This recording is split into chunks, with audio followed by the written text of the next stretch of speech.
Hay madres que se provocan aborto. Entonces por eso no se puede comparar el amor de Dios al amor de una madre. Ahora, se compara con una buena madre, porque Dios siempre será bueno y será fiel. Por eso Dios no tiene comparación su amor. Y luego dice, aunque olvide ella, oye la respuesta de Dios, yo nunca me olvidaré de ti. Y a alguien Dios no está hablando hoy en esta mañana. Y yo quiero ser el primero en entender que Dios me está hablando a mí. Yo no sé si a ti, porque ese ti yo lo cojo para mí. Ese soy yo. Yo nunca me olvidaré de ti. He aquí que en las palmas de las manos te tengo esculpida. Delante de mí están siempre tus muros. Oiga qué promesa. Dale un aplauso al Señor. Gloria a Dios. Es que yo nunca me voy a olvidar de ti. Pero es mi hijo, pero es mi hija. Aunque te hayan abandonado el hombre, aunque te hayan desamparado, aunque alguien se haya olvidado de ti, hay un Padre celestial que nunca te va a abandonar. Pero entonces viene la pregunta a nosotros: Señor, y si tú nunca me vas a olvidar, ¿por qué tú permites que esto me suceda? Es que ahí es que se demuestra el amor de Dios. Es que todos podrían abandonarte menos Él. Es que en medio del abandono es que Dios está actuando a tu favor. Es que el que te está sosteniendo, porque miren lo que dice la palabra: yo soy que te tengo en la palma, esculpida en la palma de mis manos. Aleluya. Y aquí hay muchas personas que yo podría señalar y decirle: ven y cuéntanos qué pasó en medio de ese abandono. ¿Quién fue quien te sostuvo? ¿De quién te agarraste? Aleluya. Entonces Sión representa a Israel, pero Sión representa a la iglesia. Nos representa a ti y a mí. Nunca te sientas que Dios te ha abandonado, porque esa es una promesa de Él. Y Dios siempre va a cumplir su promesa.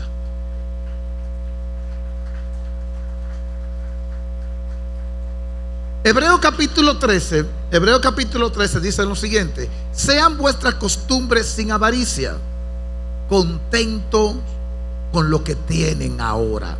¿Cuánto estamos contentos con lo que tenemos ahora? Quizá nos faltaría más, podríamos desear un poco más, pero dice el Señor que nuestras costumbres no sean de avaricia, de tener. Hay momentos en que nosotros necesitamos, pero nuestros ojos no deben estar puestos en nuestra necesidad, y nuestro corazón debe estar totalmente entregado a que yo necesito tener, hay tiempo para que nosotros digamos: gracias, Señor, por lo que tengo, porque eso es lo que quiere el Señor, que seamos agradecidos por lo que hasta el momento Él nos ha dado. Gloria a Dios. Amén. A veces, por ejemplo, yo miro a Francis y le digo: wow, si yo tuviera 3 hijos, estuviera jugando basquetbol conmigo. Laura no le gusta el baloncesto, pero a veces deseo estar en la posición de él, de padre, de tener 3 hijos. Pero cuando miro el costo de la vida, los colegios, la universidad, entonces mira a Laura, digo: Señor, gracias por lo que tengo. Varón, entonces debemos ser agradecidos. Si Dios te dio una hija, alaba al Señor por esa. Estoy contento. Si te dio 3, alabado sea el Señor. Ahora sí le pido al Señor que no nos dé un solo nieto. Eso no.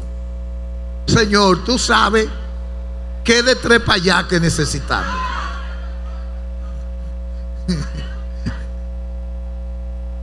Así que Eri tiene mucho trabajo, varón de Dios, cuando te toque trabajar para eso. Isaías 41. Compartía esta escritura con los jóvenes ayer, lo que le mencionaba. Isaías 41 versículo 9 dice: porque te tomé de los confines de la tierra, y de tierras lejanas te llamé, y te dije, mi siervo eres tú. Entonces Dios está hablando conmigo. Por eso esta palabra es para mí, porque Él me dice, mi siervo eres tú. Te escogí y no te deseché. No temas, porque yo estoy contigo. No desmayes, porque yo soy tu Dios, que te esfuerzo siempre. Wow, a mí me gusta ese always. Siempre te ayudaré. Dígale, Señor, gracias por tu siempre. Siempre te ayudaré. Y usted sabe que usted como hijo tiene todo el derecho de usted reclamarle a su padre sus promesas. Por eso la palabra dice en hebreo que nos acerquemos confiadamente, Karina, al trono de la gracia, porque somos hijos, para encontrar el oportuno socorro. Cuando tú te acercas al trono de la gracia, lo primero que tú tienes que recordarle a tu padre sus promesas. Señor, tú me dices, y tú me dijiste en tu palabra que tú siempre me ayudarás. Yo necesito de tu ayuda en este momento. Y usted le dice, Padre, mira esta situación que estoy pasando con. Y recuérdele como hijo, necesito tu ayuda. Necesito tu ayuda. Y la ayuda de Dios va a venir porque Él lo ha prometido. Ahora, ¿cuál es el problema que muchas veces nosotros tenemos? Es que nos impacientamos. Es que no sabemos esperar en Dios. Por eso el salmista decía, enséñame a esperar en ti. Cuando tú aprendes a esperar en Dios, pues entonces esas promesas van a venir. Pero cuando tú te desesperas, Dios dice, pero mi hijo, yo te he dicho que yo no retardo mis promesas. Lo que pasa es que nosotros queremos muchas veces poner a Dios en el tiempo de nosotros, y Dios no se mueve en nuestro tiempo. Dios se mueve en su tiempo eterno. Un día para Él, ¿cuántos son? 1000 años. Y 1000 años para Él es. Entonces la suma de Dios no es la suma de nosotros. Amén. Aprendamos a esperar en Él. Aprendamos a esperar en sus promesas de que Él dijo, yo siempre te ayudaré. Dice, yo te sustentaré con la diestra de mi justicia, la mano derecha, la mano poderosa de Dios. Entonces, creamos en su promesa.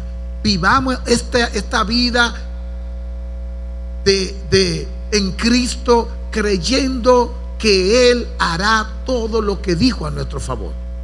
Amén. Y quiero que veamos algo más.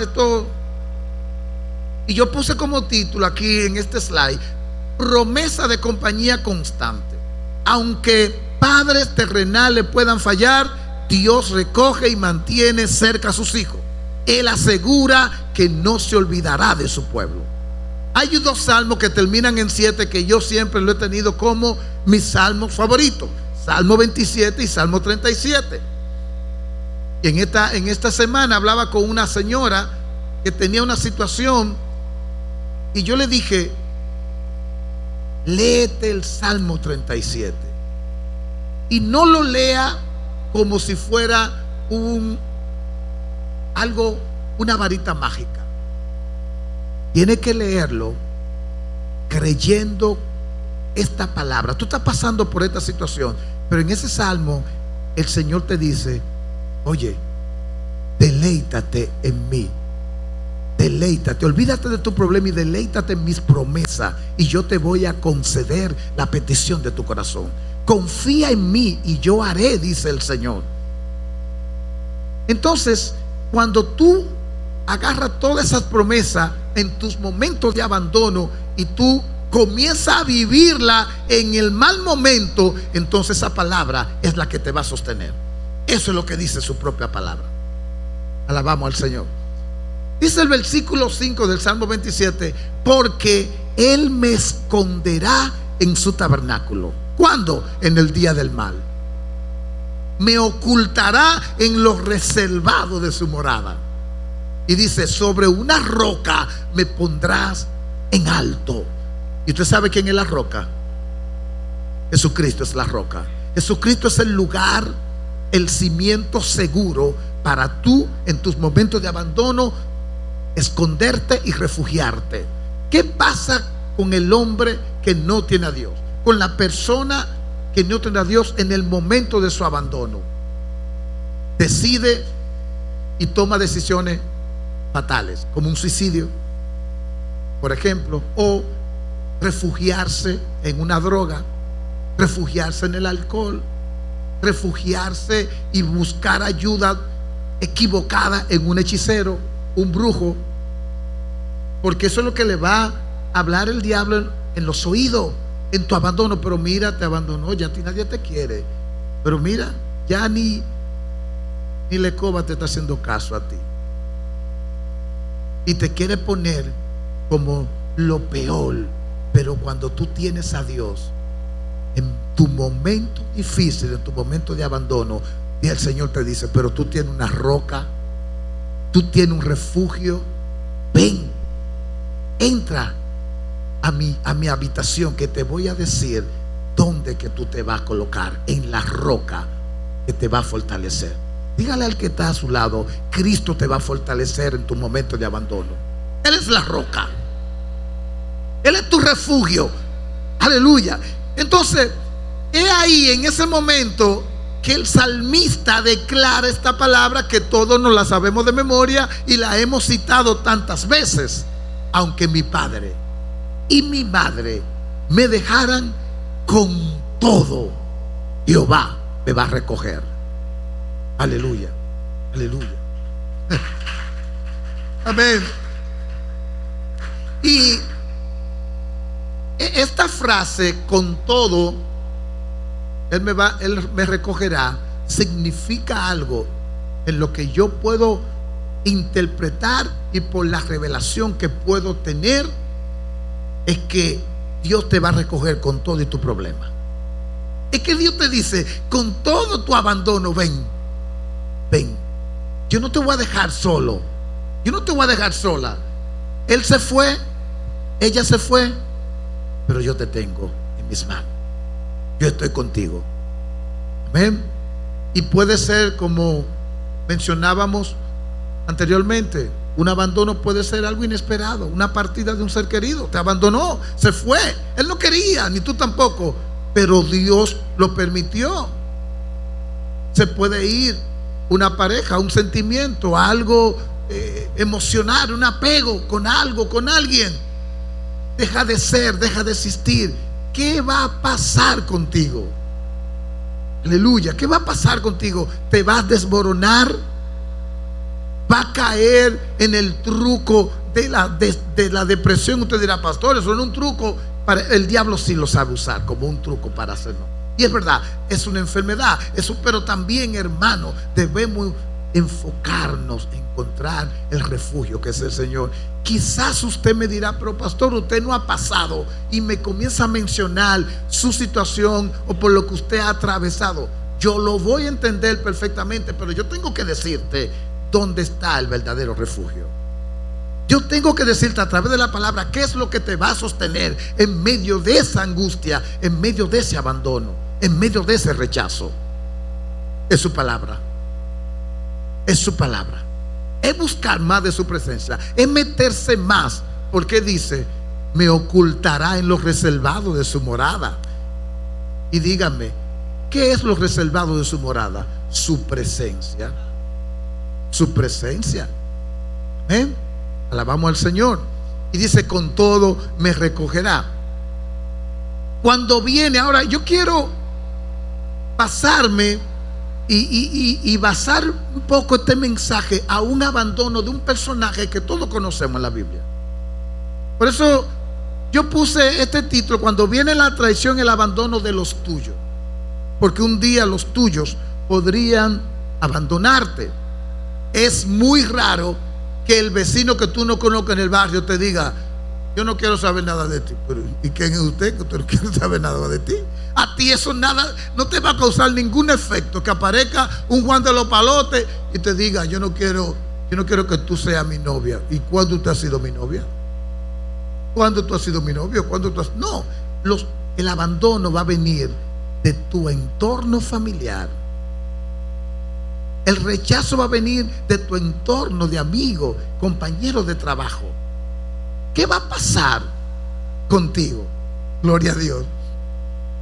Cuando el salmista dice lo siguiente, y yo ponía este comentario: Dios no solo nos ofrece aliento cuando estamos en un pozo, sino que realmente entra al pozo con nosotros para ayudarnos a salir. Y este comentario yo lo baso en el Salmo 40, porque el Salmo 40 comienza el salmista diciendo: pacientemente esperé a Jehová, y se inclinó a mí y oyó mi clamor. Y luego dice: me hizo sacar del pozo de la desesperación, del lodo cenagoso, puso mis pies sobre peña. ¿Y esa peña quién es? Peña es roca. La misma palabra que se menciona en Isaías está aquí el salmista hablándola, reconociendo que hay una roca. No es un terreno que movedizo, no, es estabilidad. Cristo nos da estabilidad en medio del abandono. El Señor nos da, mire, ese sostén cuando nos sentimos así. Alabamos al Señor. A veces pensamos que se nos va a ir abajo el mundo cuando somos rechazados o cuando ya no quieren saber de mí. Pero quiero decirte que el más importante, el creador del cielo y la tierra, Jehová Dios de los ejércitos, está muy interesado en ti y en mí. Gloria a Dios. Y quiero irme rapidito a Génesis capítulo 37. Quiero irme a la historia de un personaje que usted ha leído mucho. Vamos a analizar esta traición, este abandono, porque toda traición, todo abandono, Dios le va a encontrar un propósito en tu vida. Génesis 37, ustedes conocen la historia de José. José vivió una situación que no cualquiera de nosotros quisiera vivir. Vamos a ver, y yo voy a ir cortando, no la vamos a leer la historia completa, porque usted sabe que eso comienza desde el 37 y llega hasta el 43. Todos esos versículos, la historia de José. Pero vamos a tomar lo que nos compete para este momento. Versículo 11. Y sus hermanos le tenían envidia, mas su padre meditaba en todo esto. Ustedes saben, haciéndole un recuento, que más para arribita se está hablando de un sueño que tuvo José, donde veía que tenía esa túnica y que veía que sus hermanos se postraban, se arrodillaban delante de él. Todo este sueño que causó, pero ¿quién es este? Pero José, este chamaquito, ¿qué es lo que se cree él? Él era muy apegado a su papá. Su papá lo amaba. José era el chiquito de la era uno de los más pequeños, el más, porque después Benjamín era el más pequeño después de él, que él desaparece. Me voy al versículo 16. El versículo 16 dice: José respondió, en un momento que lo mandan a un mandado, el papá: mira, llévame eso a tus hermanos. José respondió: busco a mis hermanos, te ruego que me muestre dónde están apacentando. Aquel hombre respondió: ya se han ido de aquí, y yo les oí decir: vamos a Dotán. Entonces José fue tras de sus hermanos y los halló en Dotán. José no sabía lo que se estaba planificando. Entonces dice el versículo 18: cuando ellos lo vieron de lejos, antes de que llegara cerca de ellos, conspiraron contra él para matarle. Wow. Y esa es una muerte, la conspiración era una muerte natural, pero hay tantas personas que podrían estar conspirando para matar tu sueño, para decirte: tú no vas a llegar a eso, tú no sirves para eso, mejor ponte a estudiar otra cosa. Yo no sé para qué tú estás pensando en eso, porque aquí no hay dinero para tú te pongas a estudiar eso. ¿Y quiénes son los que te dicen eso? Son los mismos, lo tuyo. Aleluya. Gloria a Dios. Pero de Villa Duarte va a salir una doctora. De Villa Duarte, de ese barrio ahí, en Simonico, va a salir. No. ¿Sí? Dios dijo que sí. Entonces todo rechazo, toda palabra de desaprobación, usted tiene que rechazarla y agarrarse en la promesa. Dios dijo que me ayudará siempre. Dios dijo que Él estará conmigo donde quiera que yo vaya. Porque es de una palabra que debemos sostenernos. Cuando venga las palabras de desaprobación que van a querer provocar en tu vida el sentimiento de rechazo, de abandono, responde con la palabra que te va a sostener a ti. Gloria al Señor. Mire, sigo leyendo parte de la historia. Me voy ahora al versículo 19. Y dijeron el uno al otro: he aquí viene el soñador. Ya le tenían su nickname, el apodo, el soñador. Y dije: miren dónde viene. Ahora pues, venid y matémosle y echémosle en una cisterna, y diremos: alguna mala bestia lo devoró, y veremos qué será de su sueño. Cuando Rubén oyó esto, lo libró de sus manos y dijo: no lo matemos, porque se estaba planificando. Aleluya. Dice la palabra que todo lo que se esté planificando en el reino de la tiniebla, ninguna arma que se forje, que se planifique cualquier mal contra ti en el reino de la tiniebla, no va a prosperar, sino el propósito de Dios en tu vida. Aleluya. Déselo de verdad, si el aplauso es para el Señor. Ninguna arma forjada va a prosperar contra ti. Contra José se estaba planificando robarle, quitarle el sueño. Pero que ese sueño no vino de José, fue Dios que le dio ese sueño. Aleluya. Y lo que viene de Dios se va a cumplir. No importa por lo que estemos atravesando, por lo que el reino de la tiniebla puede estar planificando en tu contra. Si Dios dijo que va a suceder, va a suceder. Gloria a Dios. Versículo 22. Y le dijo Rubén: no derramen sangre, échenlo en esta cisterna que está en el desierto, y no pongan mano en él, por librarlo así de sus manos, para hacerlo volver a su padre. Dice el 23. Sucedió pues que cuando llegó José a sus hermanos, ellos quitaron a José su túnica, la túnica de colores que tenía sobre sí. Esa túnica se la había regalado su padre, muy especial, y José la tenía puesta, su túnica muy bonita. Pero cuando el espíritu de envidia se levanta en contra de ti, ¿sabes que la envidia es: yo quiero lo que tú tienes? Yo quiero tu felicidad. Yo quiero tener una familia como tú, como la tuya. Yo quiero tener un trabajo. Yo quiero esa posición, la que tú tienes. Y así que se mueve el espíritu de envidia. Quiere tener lo que no le pertenece. Así que levante su mano y dígale: todo lo que Dios me dio, Satanás no tiene ni parte ni suerte. Declárelo así. Usted está declarando la palabra de Dios. Aleluya. Alabamos al Señor. Versículo 24. Y le tomaron y le echaron en la cisterna, pero la cisterna estaba vacía. Ahora yo quiero preguntarle a ustedes: ¿ustedes piensan que los hermanos de José pensaban que esa cisterna tenía agua?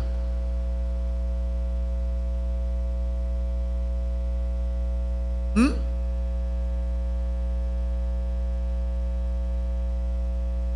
¿Qué piensan ustedes, los teólogos, la gente de aquí? A ese pero, dígame, Francis. Wait a minute. Vamos a ver de Francis, porque tenemos tiempo para debatir un chin. Amén. Originalmente lo que Rubén propuso fue que lo vendieran para obtener un poco de dinero y así, por el dinero, tratar de mitigar o eliminar el deseo de ellos de sangre por José, porque lo que ellos querían era sangre con su hermano. Sí, era para guardarlo, para vendérselo a otra tribu. Muy bien. Vamos a ver aquí 2 comentarios más, rapidito.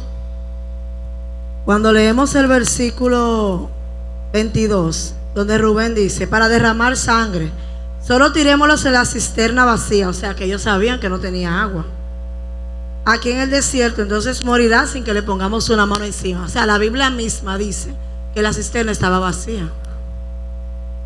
Excelente, gloria a Dios. Catherine, amén.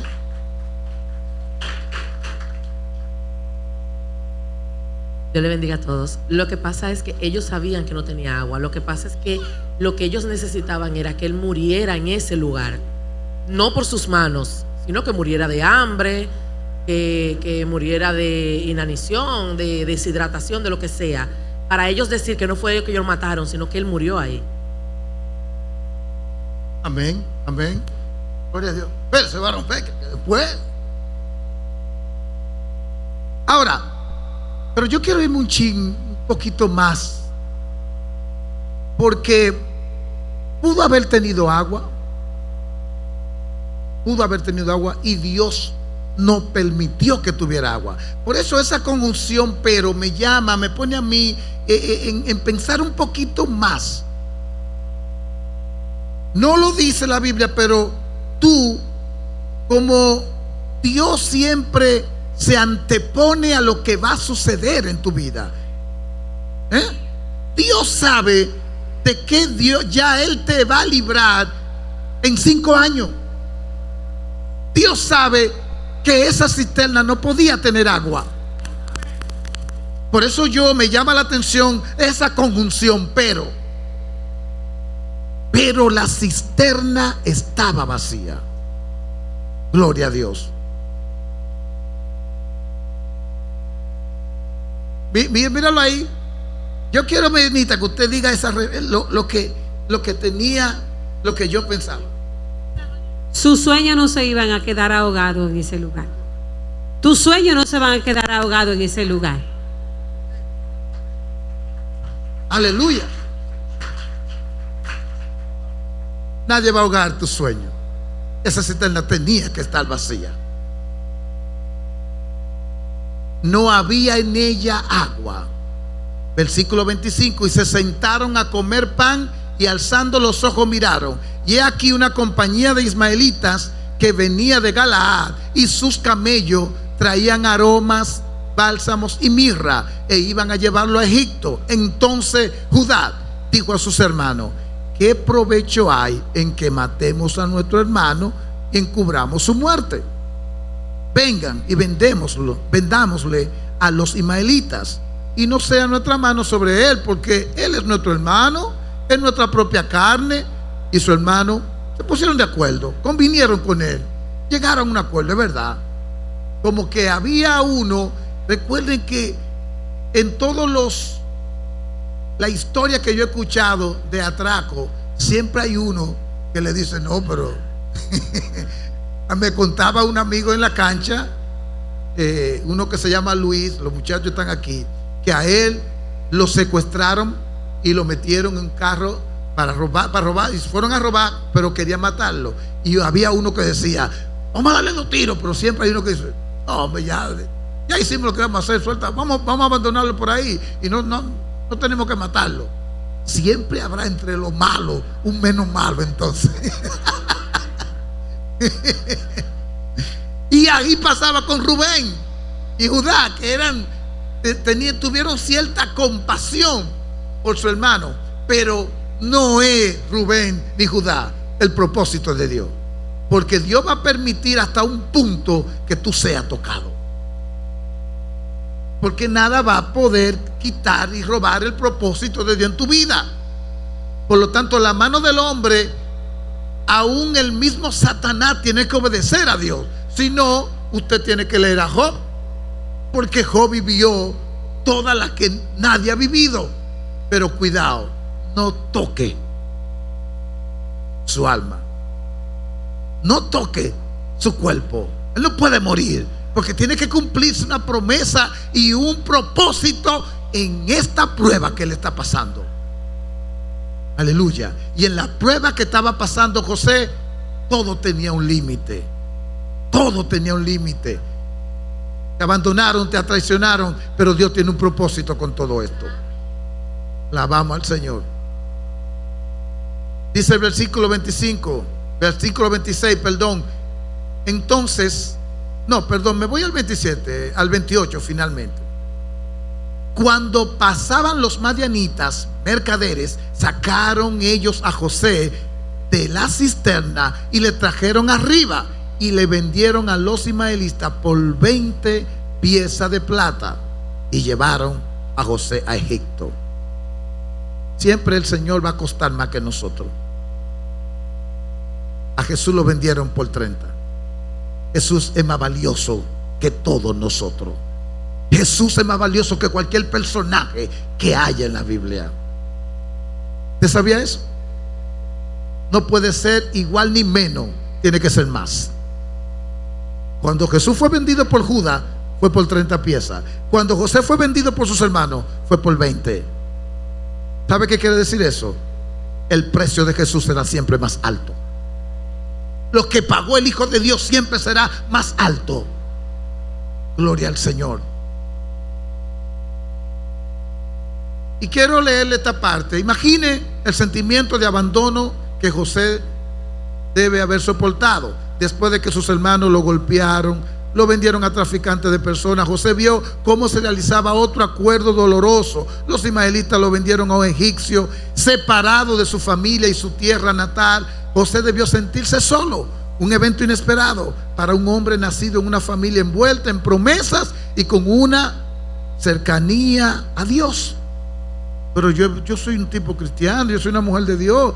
¿Por qué me está pasando eso a mí? Dios tiene un propósito.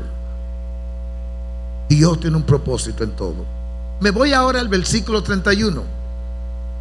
Me quedan unos minutos. Entonces tomaron ellos la túnica de José y degollaron un cabrito de las cabras y tiñeron la túnica con la sangre y enviaron la túnica de colores y la trajeron a su padre y dijeron: esto hemos hallado, reconoce ahora si es la túnica de tu hijo o no. Y él la reconoció y dijo: la túnica de mi hijo es. Alguna mala bestia lo devoró. José ha sido despedazado. Entonces Jacob rasgó su vestido, el padre, y puso cilicio sobre sus lomos y guardó luto por su hijo muchos días. Y se levantaron todos sus hijos y todas sus hijas para consolarlo, mas él no quiso recibir consuelo y dijo: descenderé enlutado a mi hijo hasta el Seol. Y lo lloró su padre. Y los madianitas lo vendieron en Egipto a Potifar, oficial faraón, capitán de la guardia. Cuando yo leo todo esto, veo lo que son los daños colaterales. Porque si tú recibes un mal, tu familia más cercana te va a sentir afectado. Los que te aman se van a sentir afectados. Van a llorar por ti, van a orar por ti. Tú no vas a estar solo. Y quiero interpretar esto ya entre nosotros. Cualquier cosa que pase a cualquier de mis hermanos, yo lo voy a llorar como si fuera mi hijo. Y ahí está el sentimiento de un padre. Y él Jacob no investigó tanto, sino lo que le afectó a él fue su hijo. Entendió él, porque le llevaron una mentira, ya murió. Aleluya. Pero wow, qué sorpresa se van a llevar más adelante. Me voy ahora al capítulo 39. Porque ahora ya José pasó la primera prueba. Fue abandonado, fue traicionado. Sus hermanos lo vendieron. Ahora fue llevado a una casa de su amo. Llevado pues José a Egipto, Potifar, oficial de Faraón, capitán de la guardia, varón egipcio, lo compró de los ismaelitas que lo habían llevado allá. Mas Jehová estaba con José. En el abandono, miren esto, me gusta esto. Mas Jehová estaba con José. Y fue varón próspero, y estaba en la casa de su amo, el egipcio. Y vio su amo que Jehová estaba con él, y que todo lo que él hacía, Jehová lo hacía prosperar en su mano. Así halló José gracia en sus ojos, y le servía, y él le hizo mayordomo de su casa, y entregó en su poder todo lo que tenía. Porque en medio del abandono, Dios te va a prosperar y te va a bendecir. Y los demás van a ver, algo tiene él o ella que esto no le ha afectado. Aleluya. Hay algo sobrenatural que, a pesar de la situación que está padeciendo, veo que no ha caído en una depresión. Cuidado. Mire, una de las cosas que nosotros siempre oramos mucho fue con la situación que pasó. Milagro, levante su mano, Milagro, allá atrás. Todos conocen el testimonio de Milagro. Milagro, en menos de 3 meses muere su hijo. Lo encontró en su cama muerto. Luego su esposo muere electrocutado. Muere después su mamá. Y yo no sé si conversaba con Benito y decía, wow, tenemos que orar por la hermana Milagro, porque no sé si ella va a poder soportar esto. Pero algo me decía, ella tiene a Dios. Y Milagro testifica que en esos momentos de abandono de sus seres queridos, el único que la pudo sostener fue el Señor. Y todos sus familiares y su entorno pensaban lo peor. Esta mujer se va a suicidar, esta mujer va a caer en una depresión que va a quedar loca. No, Dios estaba con ella. Dios estaba con la hermana Milagro. José, sus hermanos quizás pensaron lo peor, ya se olvidaron, pero Dios es el que no te abandona. Dios el que va a estar contigo donde quiera que vaya. Versículo 5 de ese capítulo 39. Y aconteció que desde cuando le dio el encargo de su casa y todo lo que tenía, Jehová bendijo la casa del egipcio a causa de José. Y la bendición de Jehová estaba sobre todo lo que tenía, así en la casa como en el campo. Y dejó todo lo que tenía en manos de José, y con él no se preocupaba de cosa alguna, sino del pan que comía. Y era José de hermoso semblante y bella presencia. El único problema que tuvo José es que como que José estaba bueno.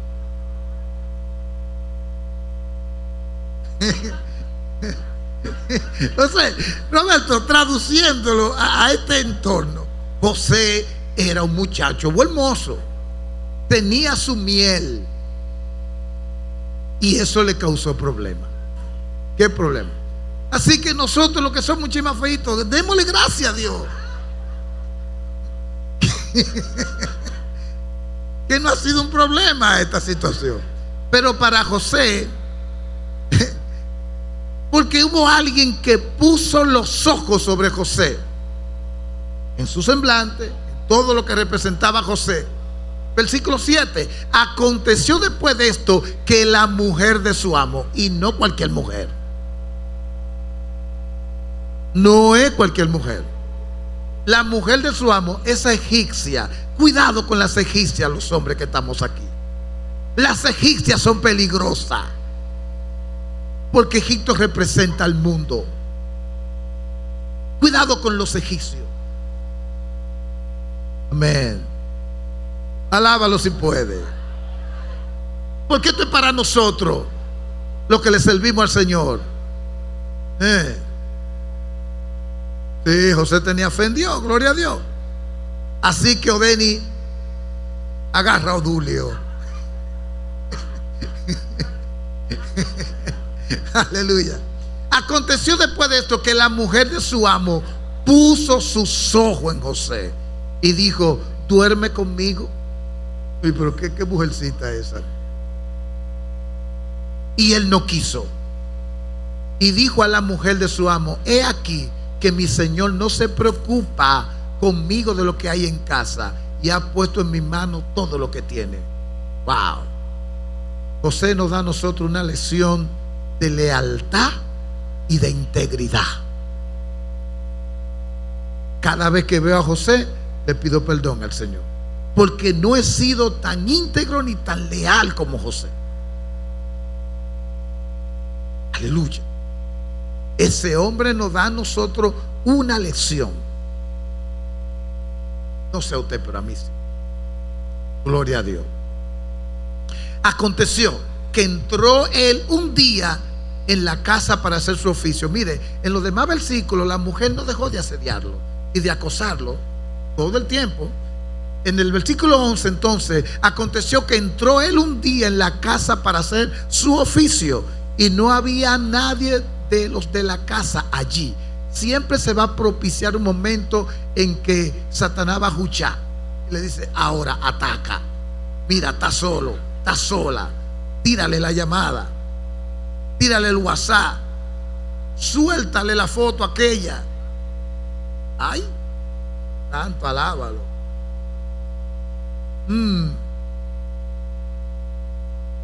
Entonces y ella lo asió, lo agarró por su ropa, diciendo: duerme conmigo. Entonces él dejó su ropa en las manos de ella y huyó y salió. Porque hay que huir de las tentaciones, dice la palabra. Hay que soltar la ropa. Y ella puso junto a sí la ropa de José hasta que vino su señor a su casa. Siempre me voy un poquito más y pienso sobre José y digo: si hubiese sucedido lo contrario, de que José hubiese caído en esa trampa, ¿usted cree que José no iba a vivir peor de lo que vivió? Porque esa mujer lo tenía como un esclavo. Ahora le voy a decir a mi esposo que tú hiciste esto y esto. ¿Y a quién le van a creer? ¿A ti o a mí? A ella. Como lo que pasó. Porque cuando llegó el momento en que ella se sintió rechazada, que José no iba a caer en la garra de su lascivia que tenía ella, ella puso junto a sí la ropa de José hasta que vino su señor a su casa. Entonces le habló a ella la misma palabra, diciendo: el siervo hebreo que nos trajiste vino a mí para deshonrarme. Y cuando yo alcé mi voz y grité, él dejó su ropa junto a mí y huyó fuera. Wow. No, una trampa del diablo. No había ahí un médico legista para que José demostrara su inocencia. Ahí había que creerle a la esposa de Potifar. Versículo 20, escuchen este versículo 20. Y tomó su ama a José y lo puso en la cárcel. Otra situación para José. Algo injusto. La injusticia siempre la vamos a ver aquí en la tierra. Hermano, el único justo es Dios. Por eso apelemos siempre a que sea la justicia de Dios sobre nosotros, que nos defienda su justicia. Yo no sé qué pasó, si José se defendió. No dice aquí que José no fue y que hubo un asunto de defender su palabra con la palabra de aquella mujer. No había forma. Un esclavo no tiene derecho. Sí, Potifar lo conocía, pero creyó en la palabra de su mujer. Dice entonces: pero Jehová estaba con José. Y eso me gusta. Pero Jehová estaba con José y le extendió su misericordia.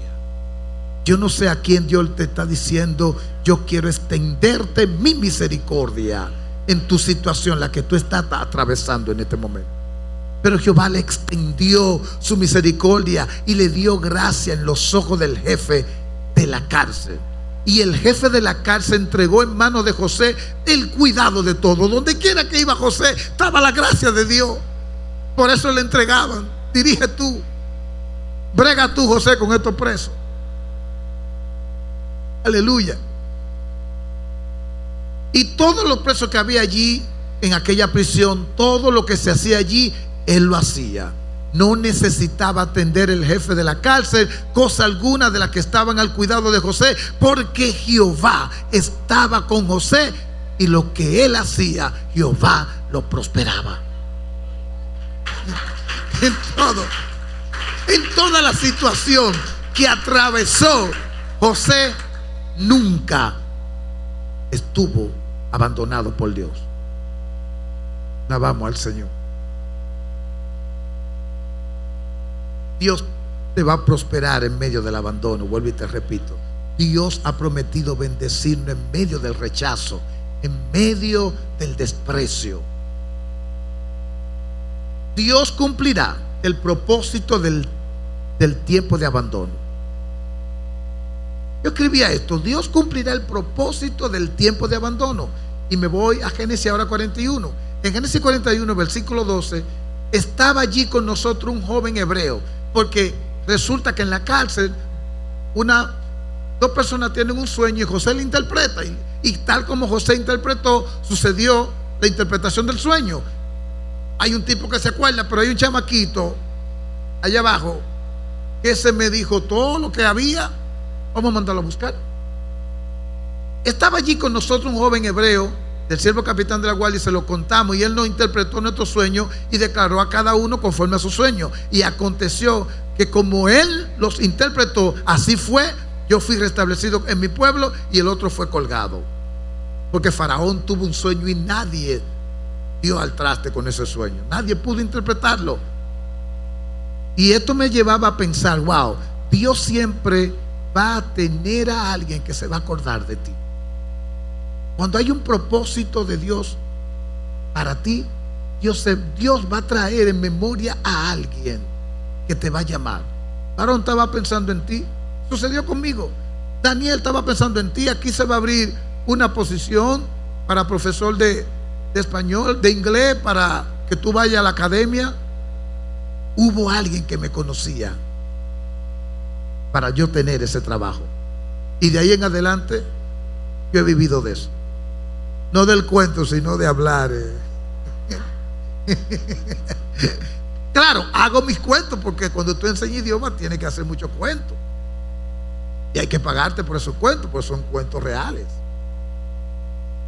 Pero resulta y viene a ser, mis hermanos, que alguien se va a acordar de ti en tu momento difícil. Ahí, aunque tú estés en la cárcel, que representa un tiempo de soledad, un tiempo difícil, un tiempo donde tú estás abandonado, Dios va a poner en el corazón de alguien: llámame a Tony. Tony, varón, pero aquí hay una herencia que tú no sabías que tú la tenías. Ay, Tony, recíbelo. Y Tony, recíbela. Emilio, ya se resolvieron todos estos papeles. Hay una firma de abogados que está interesado en comprar esos terrenos. Ahí se va a construir un hotel y quieren comprar ese terreno. Emilio, alguien tiene que llamarnos. Aleluya. Entonces Faraón envió y llamó a José, y lo sacaron apresuradamente, porque cuando Dios dice: ya llegó el momento, sal de esa prueba, ya se mueve rápido la mano de Dios sobre tu vida.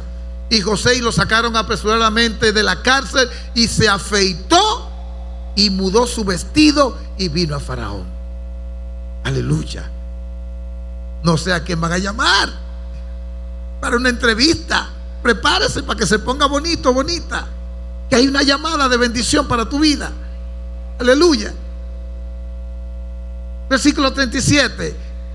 El asunto pareció bien a Faraón después que José interpreta todo y le dice: oye lo que vamos a hacer.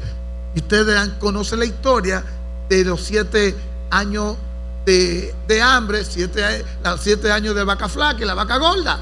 Entonces José interpretó correctamente y dijo, pero you are the man. Este es el hombre.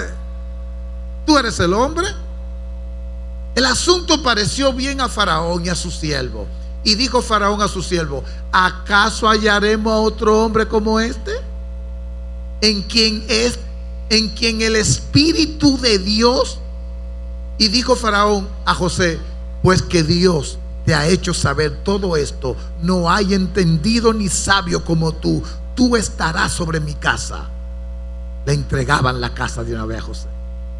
Por tu palabra se gobernará todo mi pueblo. Ustedes están viendo cómo ya se está cumpliendo el propósito de la traición, del abandono, del rechazo que hubo sobre José. Entonces aquí ya en este capítulo 41 estamos viendo que José está viendo el propósito de Dios cumplirse. Aleluya. Y dijo Faraón a José, pues que Dios te ha hecho saber todo esto. Versículo 40, tú estarás sobre mi casa y por tu palabra se gobernará todo mi pueblo. Solamente en el trono seré mayor que tú.